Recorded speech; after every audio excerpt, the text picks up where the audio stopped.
Hey guys, my name is Mysca and welcome to Overwatch Central. So we've got a bunch of Season 4 updates for you as the season has now started. And Blizzard have informed us of what has changed in Season 4. This is basically a little bit of an everything you need to know about Season 4 video, but without further ado, let's get started. Alright, first up we have skill rating changes. There are quite a few changes in this section, but to go through it shortly, they firstly changed the skill rating decay system. So before, if you were over 3k, so 3k to 5k, your SR would start to go down slowly after 1 week of inactivity. So you needed to play about 1 game every week to sort of keep that same rating. And it resulted in some people that didn't play as much being around a skill rating where they maybe shouldn't be, maybe it was too high or maybe it was too low. So now you have to play a total of 7 games a week to keep your same skill rating if you're over 3k in rating. This means that you can play 1 every day of every week and then you'd keep the same rating, or well, it would change, but it at least wouldn't decay when you were inactive. Or you could actually play all 7 games at once, and the time for the decay to start would sort of bulk up to a total of 24 times 7 hours, allowing you to just play 7 games on, let's say, a Monday, and then play 7 games again on the Monday next week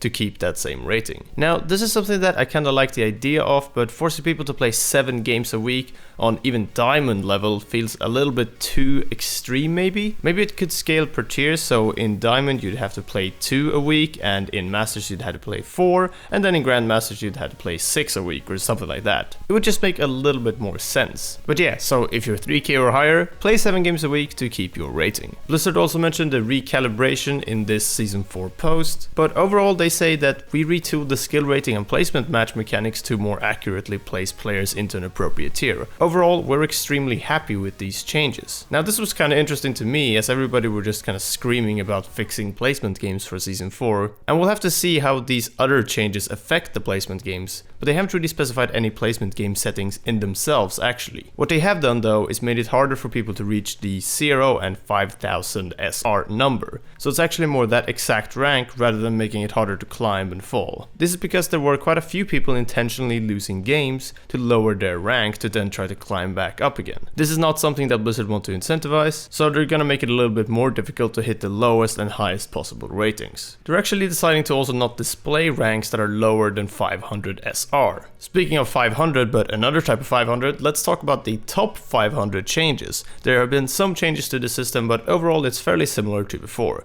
So the main change here is that you can't just hit top 500 and then get the top 500 rewards. You have to be in the top 500 by the end of the season. I feel like this is kind of interesting because it makes the top 500 tier a lot more competitive than it was before. However, it kind of seems pointless to play for a top 500 spot now if it's sort of in early or mid-season, because then you still have to play for that spot in the end of the season again. I've not played around the top 500 skill tier myself, so I can't say much about this to be honest. But basically what this update has done overall is make the ladder just a lot more competitive. It's difficult to stick around a high skill rating, and they also prevented some of the things that throw people around in SRs they shouldn't be in. So overall this looks good on paper. I haven't seen any sort of major backlash yet on placement games or anything like that. But with that, I've gone through all the changes I'm going to go through in this video. Blizzard have actually mentioned respawn changes, what we did a video on last night in this particular post. So make sure to check that video out if you want more detailed information